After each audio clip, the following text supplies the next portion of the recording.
Di antara kalimat mandi yang paling bagus adalah mandine orang berenang tapi di air yang mengalir gitu. Tetapi karena pola itu kita pasti punya dan kali yang melintas airnya itu jarang ditemukan, lah mestinya kita kembalinya dengan keadaan yang ada.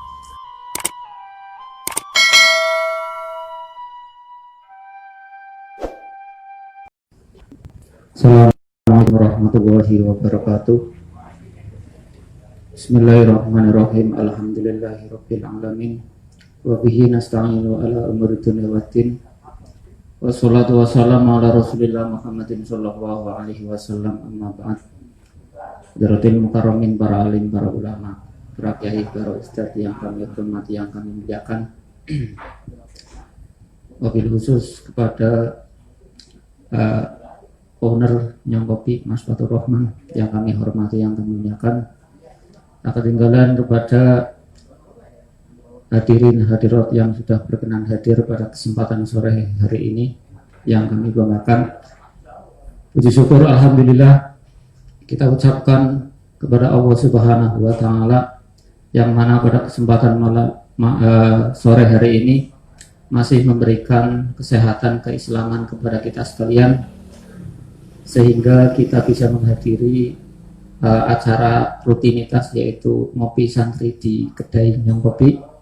Biqaulina alhamdulillahirabbil alamin. Shalawat dan salam tetap tercurahkan kepada baginda Nabi besar Muhammad sallallahu alaihi wasallam. Semoga dengan senantiasa kita bersolawat kepada beliau, kita semua, keluarga kita semua, kelak di yaumil qiyamah akan mendapatkan syafaat dari beliau. Amin amin ya rabbal alamin. Biqaulina Allahumma sholli ala sayyidina Muhammad. Untuk selanjutnya kami sebagai Muqasimul Awqat Badan, pengganti dari Mas Husnul Aqib yang biasa nge-host di acara ini. Baik, langsung saja untuk materi pada kesempatan sore hari ini, yaitu melanjutkan dari pengajian rutin kitab Irsyadul Ibad, yaitu dalam hal ini masuk pada bab mandi ataupun bab ghusl, yang mana di kitab Irsyadul Ibad tersebut kitab yang dikarang oleh Imam Zainuddin, yang isinya yaitu kitab fikih, akan tetapi di dalamnya banyak tentang hadis-hadis Nabi Muhammad SAW. Tanpa panjang lebar, langsung saja pada kesempatan sore hari ini akan disampaikan langsung oleh beliau, Mas Kiai Haji Romli. Kepada beliau waktu wal makan fatafadul. Wahumma sholli ala sayyidina Muhammad.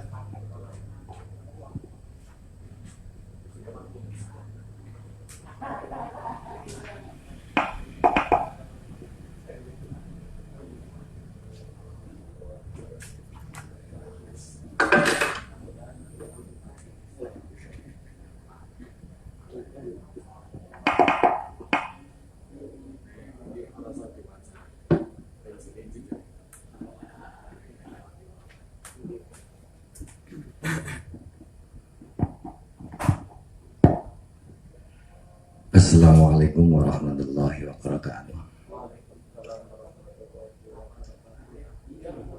Matur suwun sangat atas waktunya Mas Fatur dan semua pengunjung kedai kopi. Monggo silakan, tanpa mengurangi rasa hormat, kenyamanan dan ketenangan, ngopi tutup nang ngopi, sing ngaji ya direngokna. Kira-kira itu aja. Bismillahirrahmanirrahim. Qala al-musannifu rahimahullahu ta'ala wa nafa'ani wa bil ulumi fi daraini amin. Alhamdulillahilladzi arsyadana ila ta'ati wa zajarana an ma'asiyati wa asyhadu an la ilaha illallah iqraran bi wahdaniyati asyhadu anna Muhammadan Rasulullah i'tirafan bi nubuwwati. Wassalatu wassalamu ala man arsalallahu li irsyadil ibad wa ala alihi wa ashabil muhtadina ila sabilir rasyad. Sebagai pembuka kita Al-Fatihah dulu kepada pengarang kitab Al-Hadiniyah wal-Yufshin. Al-Fatihah. A'udzubillahi minasyaitonir rajim. Bismillahirrahmanirrahim. Alhamdulillahirabbil alamin arrahmanir rahim maliki yaumiddin. Iyyaka na'budu wa iyyaka nasta'in ihdinas mustaqim shiratal ladzina an'amta 'alaihim ghairil maghdubi 'alaihim waladdallin. Babul husli akhraja Tibarini an Abi Umar qala Rasulullah sallallahu alaihi wasallam idza taqal khitan wa khabat khasyafatu faqad wajaba khuslu anzala aw lam yunshir. Yang dimaksud keterangan di sini itu perkara yang menjadikan mandi itu ada beberapa hal, ada beberapa perkara yang nanti akan menjadikan itu wajib melaksanakan mandi. Jadi Imam Tabrani an Abi Umar Rasulullah sallallahu alaihi wasallam nate dawuh idzal taqal khitanu wa khabat hasyafa. Idal tako, idal nalikane tetemu al khitanu persepitan karone wahobat muli ambles opo al hasyafatu hasyafa fakot wajaba maka wajib apa al muslahatus angzala. Terus anggene ambles mau nurunaken mani sapa wong aulam yunzil utawa orang nurunaken mani sapane wong. Lah yang dimaksud di sini tatkala kita diwajibkan mandi itu tatkala ketemu persepitan karone antara putra dan putri, antara cowok dan cewek. Carane pertemuan loro karone persepitan itu apa?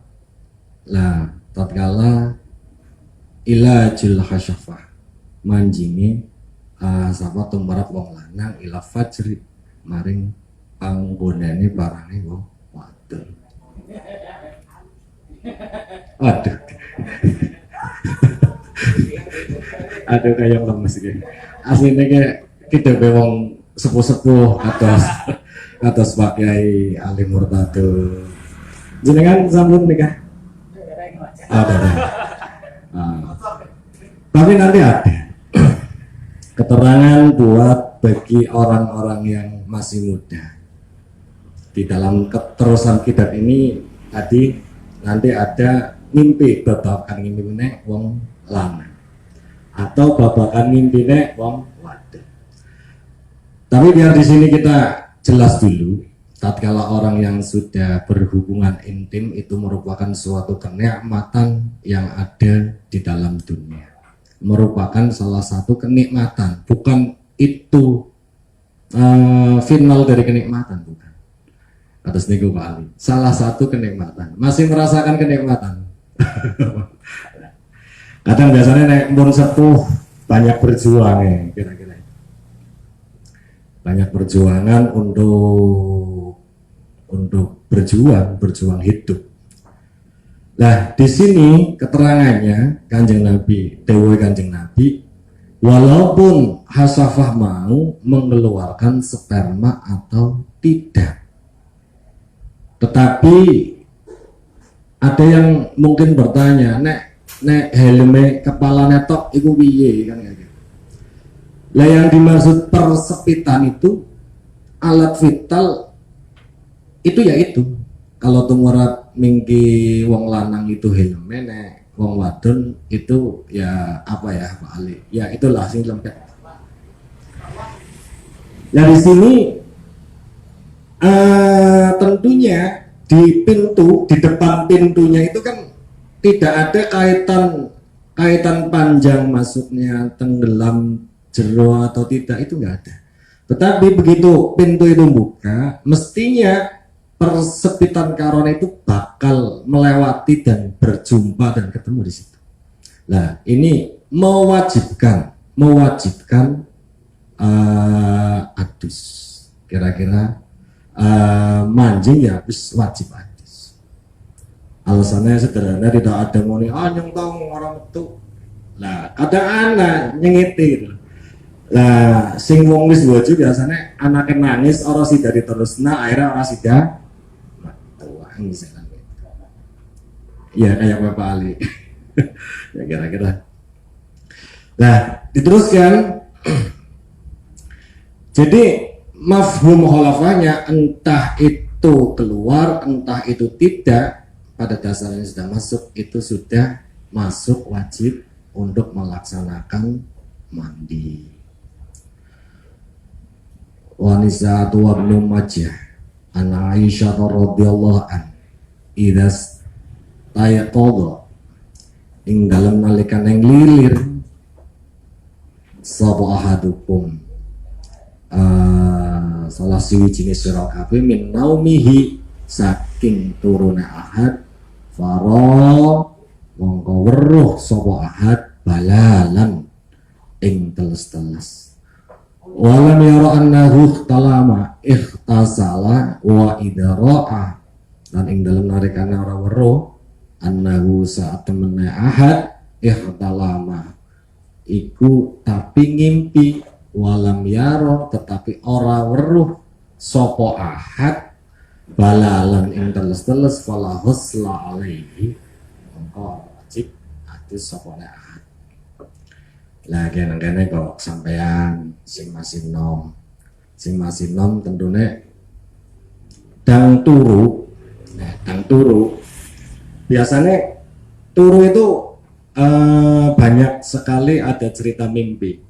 Di antara mimpi itu salah satunya mimpi kenikmatan. Lah total mimpi kenikmatan pelanggarannya apa? Manjing ya ora, tapi angen-angennya wong ngimpi ya demikian. Kadang ada yang ngimpi itu balalan, artinya teles ning pakaian, katakanlah cara sekarang sih standarnya malah enak. Cara sekarang aku yakin lah semua cowok sekarang ya tidur ya pakai sempak lah. Tapi nek zamane nyong cilik, zamane nyong akil bale nyong boro-boro sempak. Nah, turu ya sarunge wong tua, kadang kedodoran toldem ya. Paling enak kan turu pakai sarung toldem.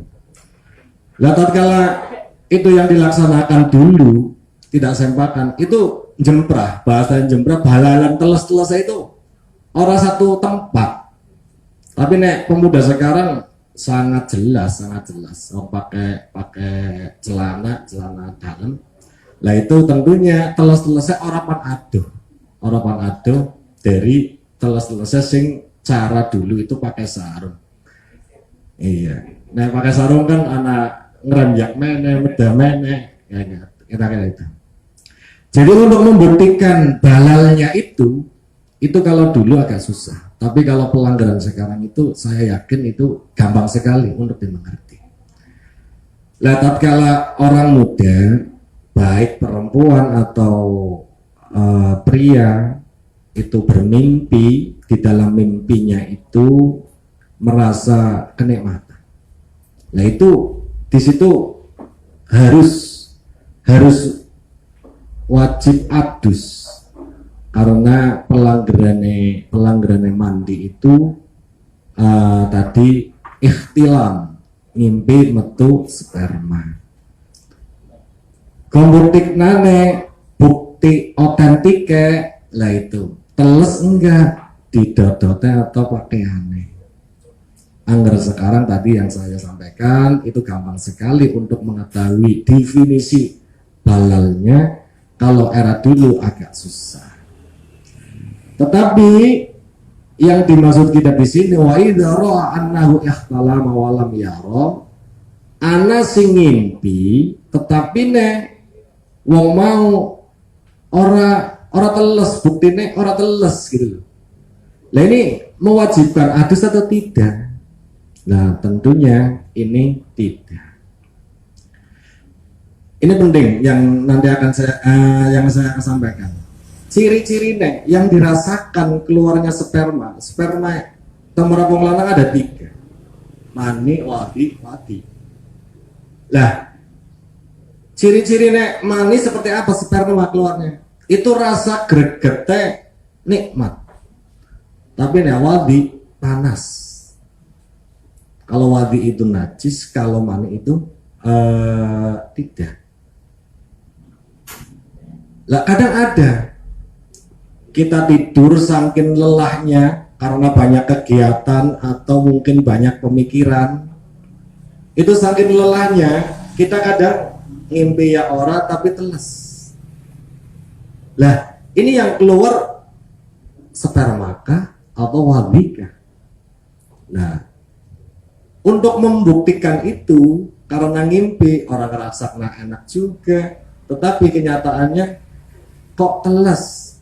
Lah di sini balal yang dimaksud di sini apakah itu sperma, apakah itu wadi? Nah, kalau memang wadi, ciri-cirinya juga itu biasanya lembut, tidak berserat cara bahasa, anunya begitu. Tapi kalau sperma itu berserat. Nah, semacam itu jelas kayak kocan namanya. Iya gitu. Balalan awalan.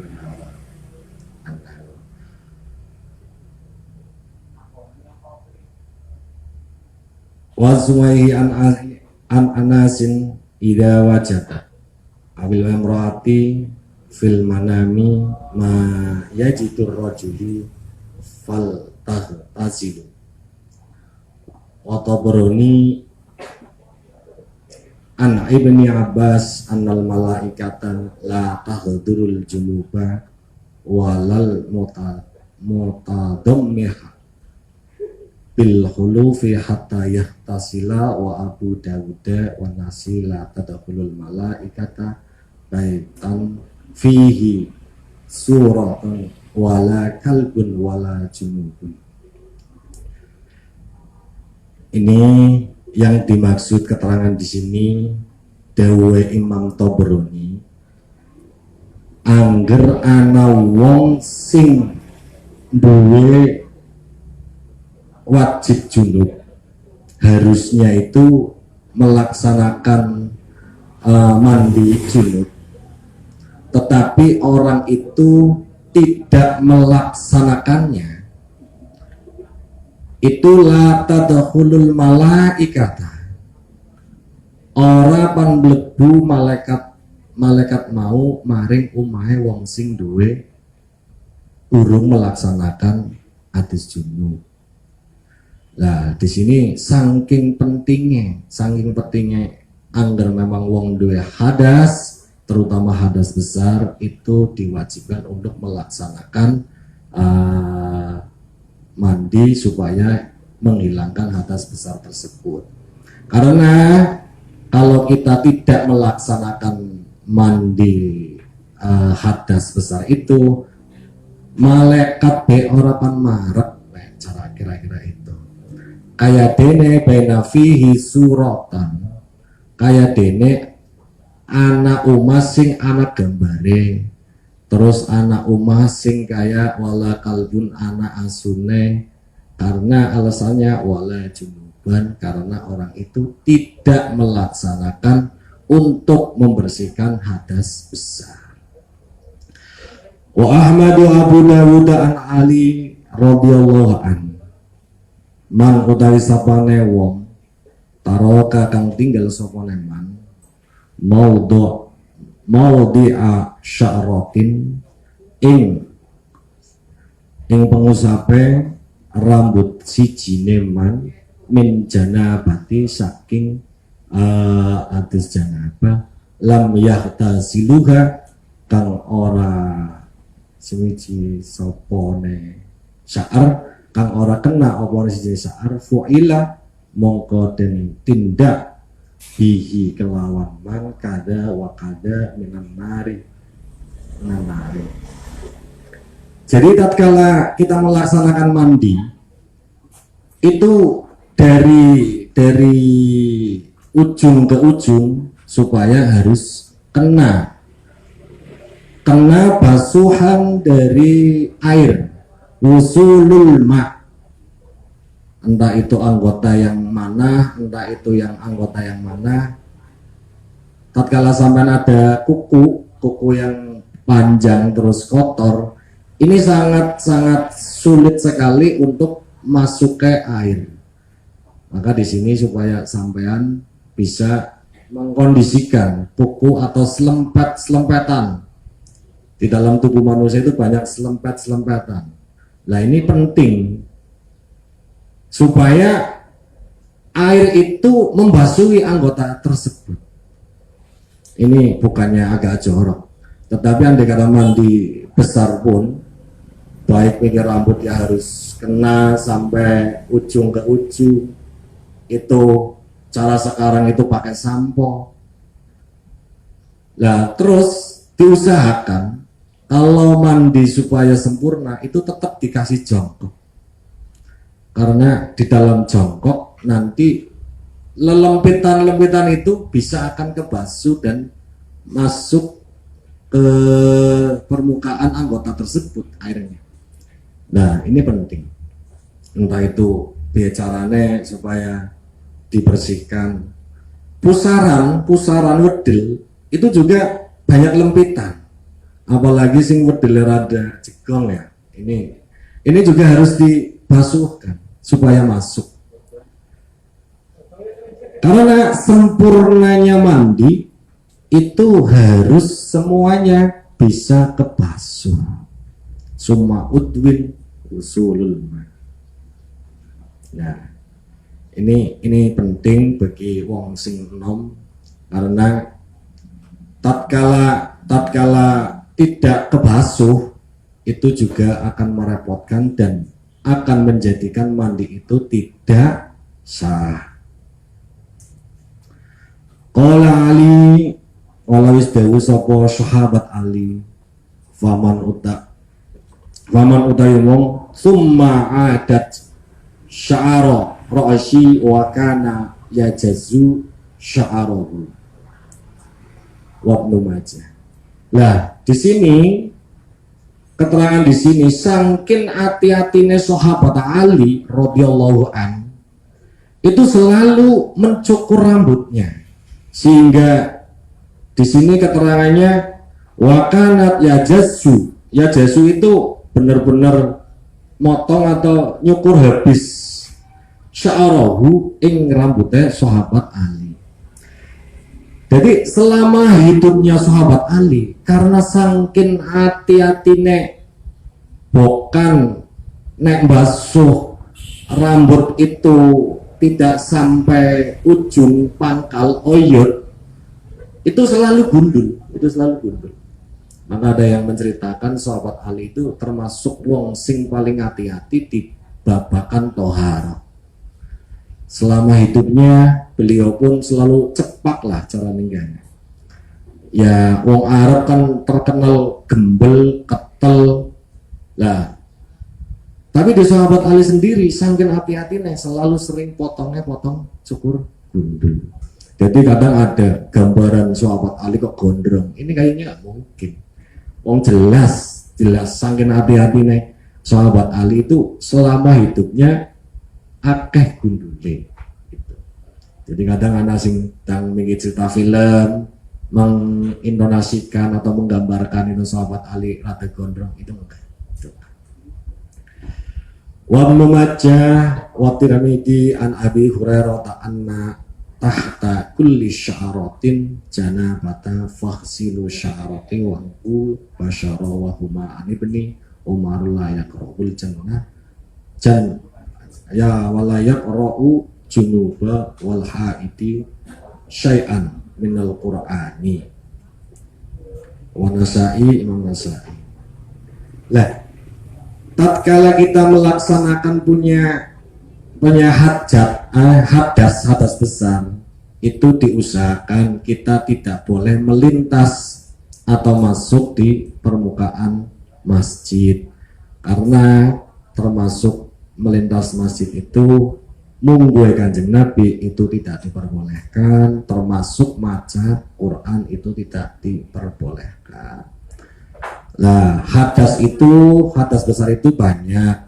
Tumrape minggir wong lanang mungkin hanya sekedar ikhtilam bagi sing belum minggir nikah, sing wis minggir nikah berarti hubungan. Tapi nek model perempuan itu banyak, ada wilada, ada nifas, ada haid, ada apa. Itu semua mewajibkan untuk melaksanakan bebersih, yaitu mandi junub.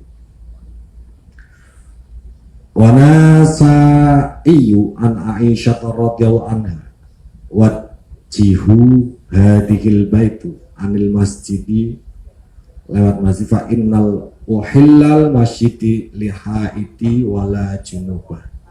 Nah, ini menegaskan lagi bahwasanya sahabat Aisyah radhiyallahu an juga tidak diperbolehkan untuk melintas masjid karena waktu keadaannya haid wala junubalan orang tidak diperbolehkan juga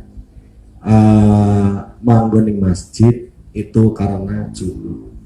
Wa Abu Dawud wa Tirmidzi an Abi Hurairah radhiyallahu anhu man utawi sapane wong ata teka sapa man haid ing wong wadon kang lagi haid fi farjiha ing dalem farjine mar'ah au imra'atan lan wong wadon nam fi buriha ing dalem tubure mar'ah au kana hinan utawa anjurane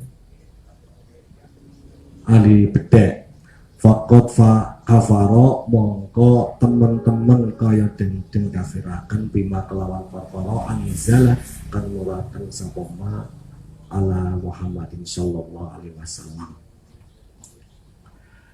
Lah angger ning kene keterangane andai kata ada wong haid terus pengen ngalap seneng, itu syaratnya bagaimana? Tetap yang namanya lagi haid itu tidak diperbolehkan menurut Kanjeng Nabi untuk ngalap seneng. Artinya ngalap seneng yang berhubungan intim. Tapi silahkan, andai kata pengen ngalap seneng, tapi tidak boleh dimasukkan fituburiha au kauhinan. Fitumuhe maksudnya orang kena dilebokaken dalam depan atau dalam belakang. Di era Kanjeng Nabi anak sing kaya gitu dilakukan, tetapi itu anjurannya juru bedek, artinya dukun. Jadi ada istilah zaman sahabat sahabat Umar jerene angger lagi haid lagi enak-enak monene lagi anget-anget teh. Itu monggo sapa juru bedek kayak cara negara saya kayak dukun. Nah terus itu buat kekayaan. Nah itu bagaimana kalau niatnya hubungan intim tapi lagi masa haid? Fakot kafaro mongko tetap tidak dibolehkan. Teman-teman kayak wong kafir bima kelawan Allah sallallahu ala Muhammadin sallallahu alaihi wasallam. Jadi apapun bentuknya, tatkala lagi haid tidak boleh disetubuhi. Tapi kalau memang mau ngalap senang itu di luar, dalam depan, dalam belakang. Kira-kira begitu. Wasyakhonilan ditahakan sapa Imam Syarhan an Aisyah saking tiga Aisyah radhiyallahu anha. Karena Rasulullah sallallahu alaihi wasallam idza kana ingku ing dalem nalikane ana sapa Rasulullah sallallahu alaihi wasallam junuban iku junub fa arada monggo ngersakaken sapa Rasulullah ayak kula yang to ayakula awyatanama tawaddo'a wal wudu'a lis-sholati wa muslimun an Abi Sa'id idza kana janaba wa idza ra'a ayakula awyanama tawaddo'a. Kanjeng Nabi itu pernah melaksanakan kas hubungan. Setelah itu Kanjeng Nabi mau melaksanakan tidur, tetapi karena belum mandi, beliau itu melaksanakan wudhu kayak dene wudune li sholati melakukan sholat. Nah, pelanggarannya andai kata kita agak sungkan setelah hubungan, mau melaksanakan makan, mau melaksanakan tidur, mau minum, itu diusahakan angger pengen miturut sunai Kanjeng Nabi itu melaksanakan wudhu dulu. Tapi nek wong saiki ala boro-boro wudhu mau nek kayak koya suka langsung turut oleh mapan sare luwih kepenak. Ini jelas salah. Berarti tidurnya itu tidak melaksanakan sunnah Nabi. Tidurnya itu masih membawa hadas besar, sehingga tatkala kita masih terbaring, boro-boro malaikat rahmat itu akan mendekat kepada kita, karena keterangan yang di atas adalah malaikat orang gelemer tatkala orang itu mempunyai hadas besar yang harus mewajibkan melaksanakan mandi dulu. Wa muslimun an Abi Sa'idin al-Khudri idza ata ahadukum ahluhu thumma arada ayyahudu falyutawaddau bainahuma. Wal barasi an Abi Aisyah ta'ala yahdatu an syairi fastah yumin malaikati ladi la yufariku naku illa inda salasa. Nah ini sederhana lain. Ya sampai ini dulu, barangkali ada pertanyaan, karena ini penjabarannya mandi itu penting, bebersih. Karena di sini berikutnya adalah hanya sekedar ceritanya an Abi Abdillah Muhammad Sulaiman Halal ana wong sing mati tapi orang itu masih punya hadas besar, sehingga dalam pelaksanaannya kue kuburannya anak kucing kayak saya minggu itu tadi hanya cerita wong sing ora hadas besar tapi meninggal. Lah anak kucing mau digusah orang gelem melayu. Jadi katakanlah si fulan meninggal dunia, tapi si fulan mau meninggal itu tidak melaksanakan mandi besar. Lan duduk luangan tetanggane gue duduk luangan. Lan duduk luangan anak kucing. Sing kucing mau digusah ora gelem metu, ora gelem lunga sampai di pentung pacul. Di pentung pacul garane pacul. Lah gue tetep ora gelem lunga. Akhirnya masyarakat mau memutuskan wis lah anggar mengki kucing ora gelem lunga ya ngeduk maning. Lah ngeduk maning padahal mayite wis ning kono.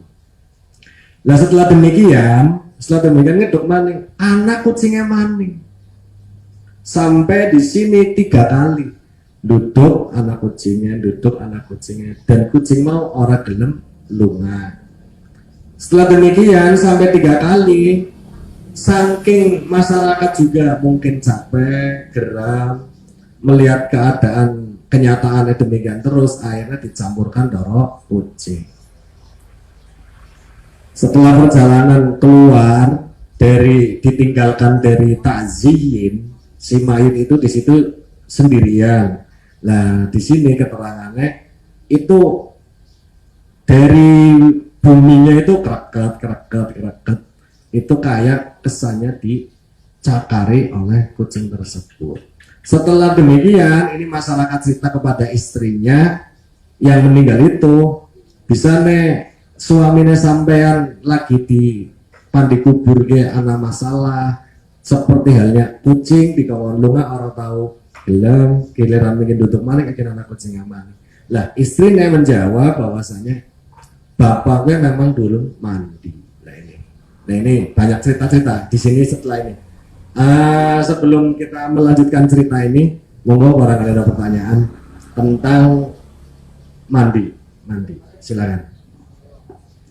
Oke, terima kasih kami sampaikan kepada beliau Mas Kiai Haji Romli atas penjelasan babul husl, yaitu bab mandi.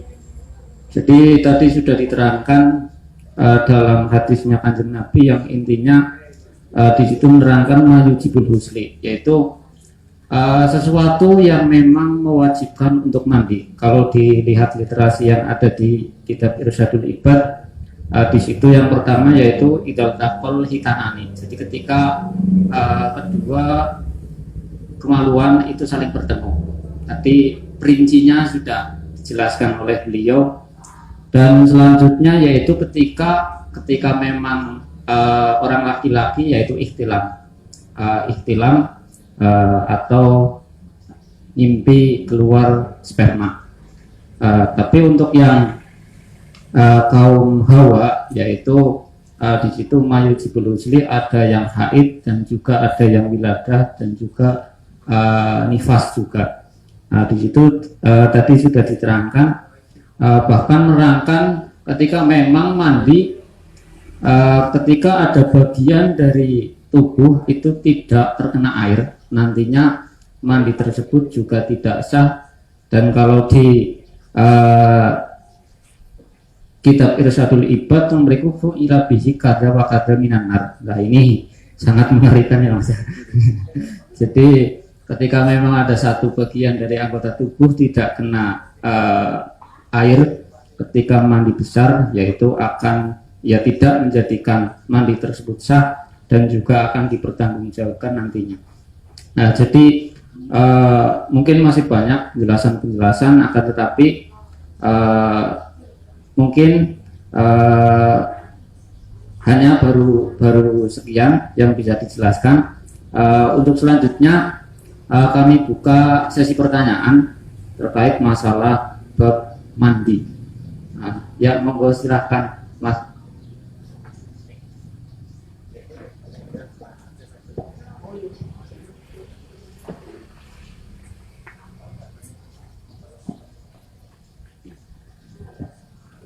Assalamualaikum warahmatullahi wabarakatuh.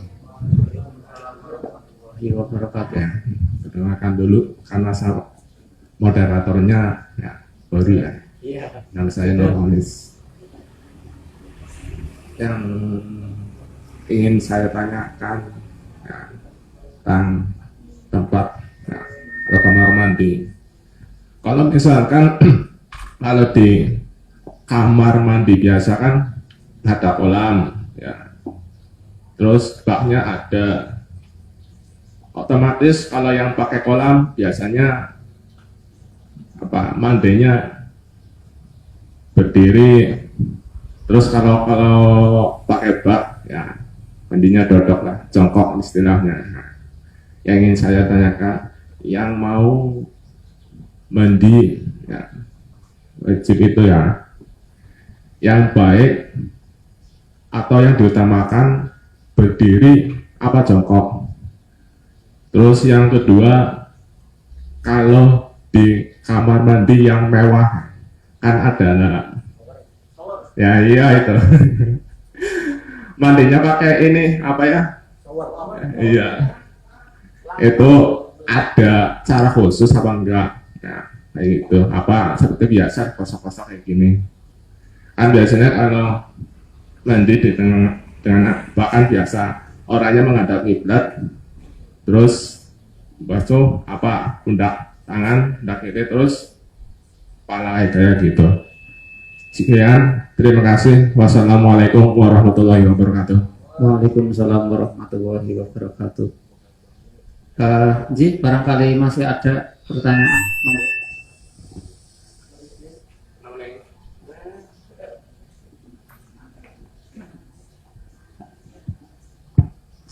Bismillahirrahmanirrahim. Assalamualaikum warahmatullahi wabarakatuh. Waalaikumsalam warahmatullahi wabarakatuh. Tadi menangkap pernyataan tentang ketika si istri sedang haid.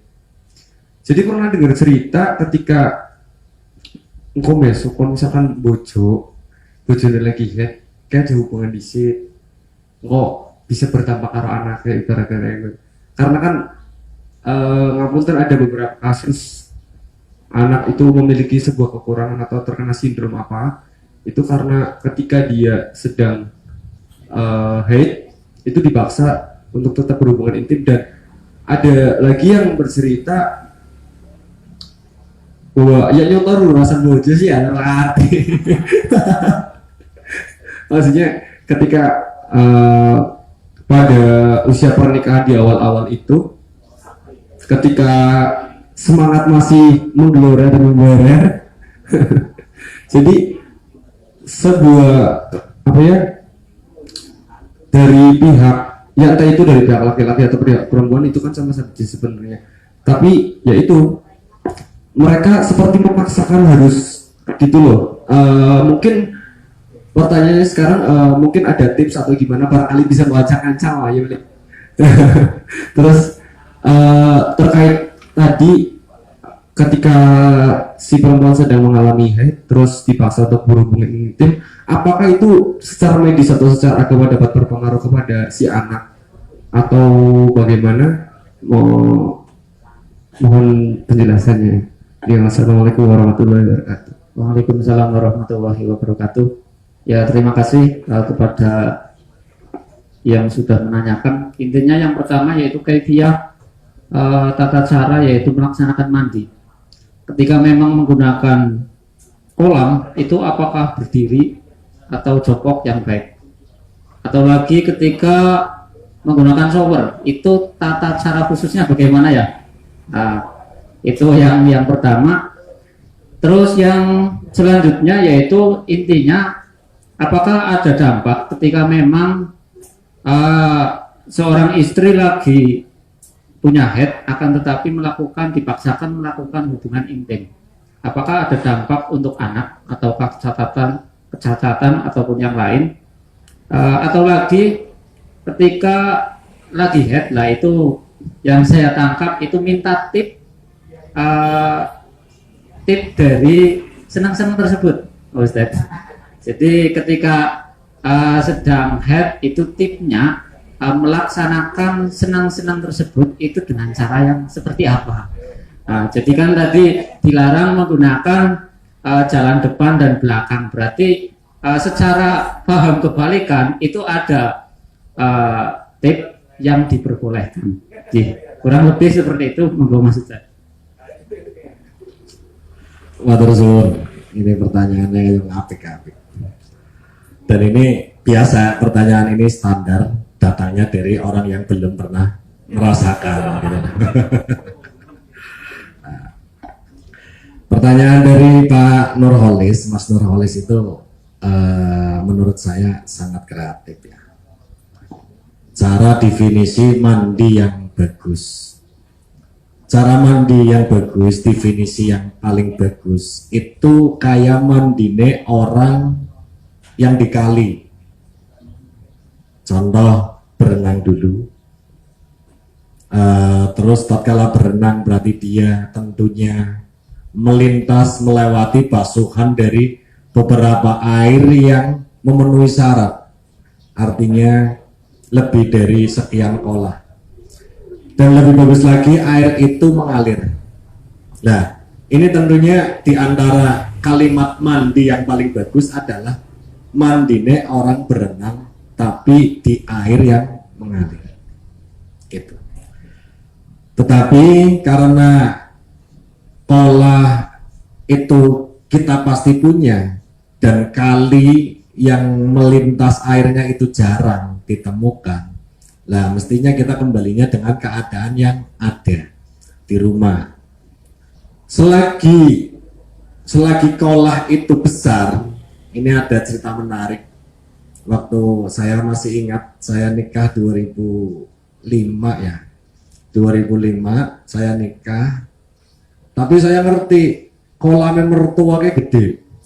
Kolamnya mertuanya gede. Sehingga waktu itu sing jare lagi gairah-gairah. Wong berbuka puasa be langsung kayak gitu, kira-kira begitu. Langsung hubungan. Ringkas cerita, saya mengetahui bahwasanya itu kolah besar dan banyune itu luar biasa banyak. Cara kuota lobar-labir lah. Iya. Nah, sehingga saya mengambil alternatif, kerannya itu dibuka, kan mengalir nih. Saya nunggu kebak, dan saya memang langsung masuk di dalamnya, ngecelum ya. Iya itu. Berendam di situ.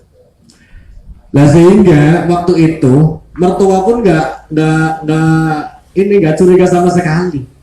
Sehingga kita mentas, ya posisinya sudah, kan wis rapih lah, rambut pun ya memang basah tapi kan wis gawa anduk, kira-kira begitu. Nah, ini cara mandi keadaan di rumah. Tetapi definisi yang paling penting adalah tatkala kita punya kolam, diusahakan itu lebar, minimal itu 1 meter sawidak, 1,60 meter, ke bawahnya kedalamannya juga sama. Itu akan lebih nyaman dibanding dengan kolam-kolam tipe model pom bensin ya. Kan ada itu tipe kecil-kecil, apalagi sampai sekarang itu bikinnya kolam pakai timba. Ini sangat bahaya. Kalau kita tidak teliti, yang ditimba begitu kita ngangkat dari kayu itu masuk ke badan, menyiram ke badan, dan percikannya itu kembali ke kolah yang tadi tibak itu. Ini jelas kena mutanajis. Bagaimana kita akan membersihkan sementara airnya kena mutanajis atau mustakmal? Syarat dari membersihkan hadas besar itu tidak boleh mustakmal. Jadi kita melihat kolah, barangkali jenengan punya pemikiran ke depan besok itu dibikin kolam, itu kolamnya supaya jembar. Jangan sampai menggunakan kolam yang sempit. Kolam itu airnya ya, bukan mikir ruangan kolamnya, bukan ruangan kolamnya. Nah, terus ada dengan shower. Shower itu jelas lebih bagus daripada kolah yang kapasitasnya kecil. Karena air mengalir dari atas tentunya ke bawah. Kalau dari bawah untuk naik ke atas itu saya rasa nggak mungkin. Dan untuk menuju mustakmalnya itu juga susah dan sedikit sekali. Maka di dalam kosokan kalau shower dari atas ke bawah itu menurut saya sangat tepat. Kita tinggal merentangkan tangan, kita mau kuku rancang begini, ini kita bisa. Kita mau katakanlah usulul ma, sehingga lempitannya itu yang banyak itu bisa kesentuh, itulah akan lebih mudah. Tinggal pergerakan badan tubuh kita yang mau mandi. Tatkala kita harus berdiri, katakanlah kita harus berjongkok. Bahkan kenikmatan dari sebuah mandi itu pasti kayak model bocah cilik. Pengen jego, selonjor, dorok, kosokan, sabunan. Nah, ini gambaran bahwasanya orang tua, orang sepuh, masih muda, masih enam baik, tetap menginginkan kayak mandine bocah cilik. Anak selonjor dikosoke. Ini akan lebih efisien dan akan lebih selamat untuk kesempurnaannya melaksanakan mandi menghilangkan hadas besar. Jelas ya? Ini satu pertanyaannya. Terus yang kedua, pertanyaannya ngalap seneng ya.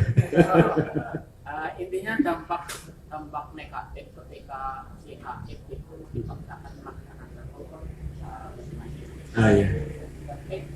ketika lagi haid itu metode senang-senangnya seperti apa? Iya. Yang ngeremone metode senang-senang kudu cerita maning ya. Lah, untuk melaksanakan hubungan intim tatkala istri kita lagi haid itu jelas ada afat dan dampak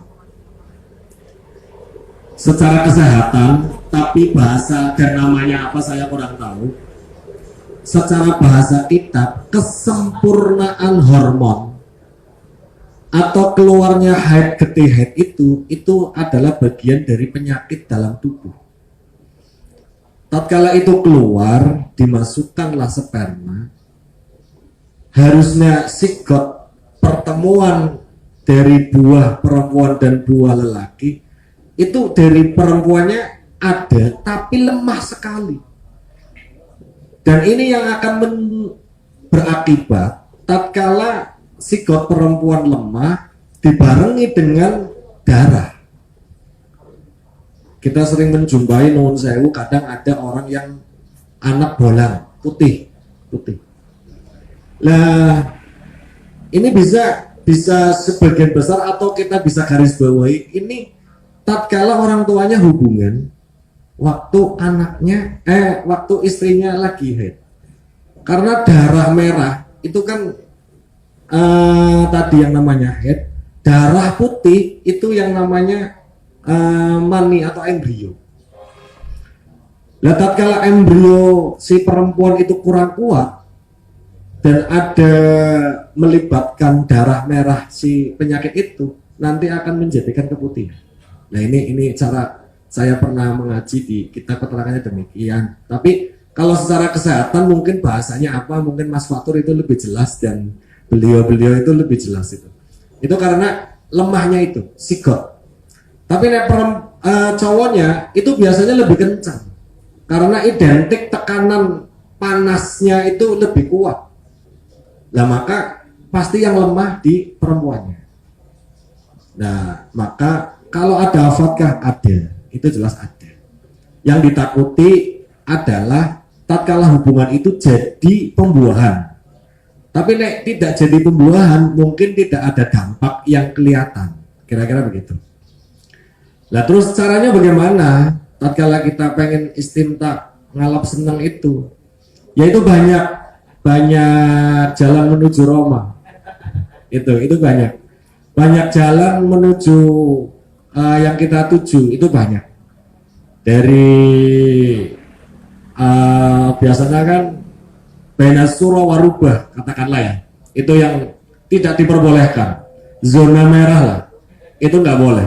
Tetapi Benasuro warubah itu kan ada posisi atas, ada posisi bawah.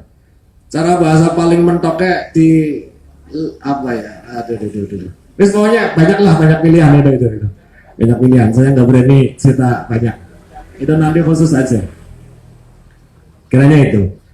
Nah, ini ada cerita menarik juga yang berkaitan dengan orang yang tidak melaksanakan mandi, tapi dia itu pede bahwasannya aku tetap nyaman karena tidak meyakini tentang kesucian dari seorang muslim. Wahaka al-Ghazaliyu annahu ra'yal rujulu fil manami faqila lahu ma fa'alallahu bika qala du'ni fa inni lam atamankan min ghuslin yauman minal janabatin fa albasani ya Allah fa'albasani Allahu thawban minan nari ataqallabu fi. Jadi Imam Ghazali pernah bermimpi. Di dalam mimpinya Imam Ghazali itu ditunjukkan oleh Allah ada orang kok pakai pakaian tapi saking geni.